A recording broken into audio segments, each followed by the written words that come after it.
Carolyn Dube here, and today I am using up a sacred art journal page. I made this and fell in love with it at this point and then became frozen with what to do with it and then forgot about it. Well, now I know what I want to do with it, and it's with those color bloom sprays that are from Prima. Oh my golly, I found I'm in love with those. And the reason that I'm in love with these sprays is not the really cool handle, although that's cool, but it's how they work on rubber stamps. So I actually have a polymer stamp here. This is a full sheet one from Carrie McKnight Holbrook. And I am actually I thought I was just going to put the whole thing down like this, but then at the last minute I changed my mind. And I just want to use one of the faces to become sort of the focal image of my page. And so I'm going to get her put down there. And when I push down, she is on a squishy full art journal. So it stamps a little bit imperfectly, and I love that. Now I've still got lots of color and ink on this stamp, so I am going to put a little bit around on some of the tags and that kind of thing. I'm not trying to get a perfect stamping here. I'm just trying to get a little bit of color and pattern going, because I knew stamping on the tags was going to be a rough thing to do. Well, I need to let that dry before I go on to the next part, but there's still lots of color on that stamp. So I'm just going to grab some scrap paper and I'm going to push that stamp down again.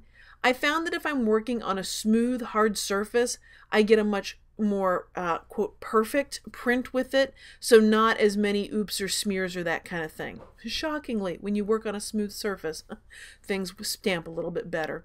Well, anyway, so that's what I love about the color blooms, is how they work with rubber stamps. There's something about them.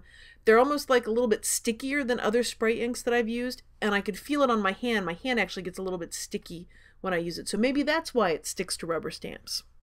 Well, those tags were just calling to me for the words that she was thinking, speaking, that kind of thing. So I grabbed my uplifting word stencil from over at Stencil Girl, and I just started picking words that sort of fit her, that went with the message that I was feeling was coming from her. And I'm just using some acrylic paint and stenciling those right on. One of the things that I really love about this stencil is I can use it to make an all-over pattern, or I can just pull out individual words to combine just what I need. And these are the words that really seem to fit with her. And since I still had some paint left on the palette, I grabbed another stencil. This one's from Michelle Ward, called Fade Horizontal. Well, I have to include some handwritten journaling, it seems, on every art journal page. And so I decided to write underneath each of the words using an Inktense pencil. And this is really just sort of the meaning, the message that she's trying to convey. I wanted to put a quote on this page, but I wasn't sure which one. Until I was rescued, the answer was sent to me by Maria McGuire in my inbox, and this is the perfect quote for her. So I typed it up right onto deli paper on an old manual typewriter, and then I'm just tearing it out, and I'm going to glue that down. But not quite yet. Because before I glue that down, I want to get a little more color.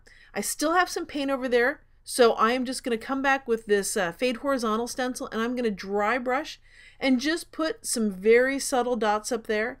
Those of you that have seen my stuff know that I don't dry brush very lightly. Ha! Pun intended, because I usually have so much paint on my paint brushes. Well, now that I've got that little touch of dry brushing up there, I am going to glue down my quote on the deli paper. I'm ripping it carefully so I don't ruin it all around so it just fits the quote. And then I'm going to glue it down with gel medium.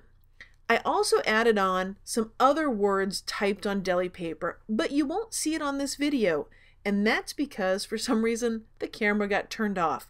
I'm going to guess that was me, and inadvertently, that after I typed it, forgot to come back and turn the camera back on. So, sorry about that. But if you go over to my blog at acolorfuljourney.com, you can see the finished pictures that have all of the details on it.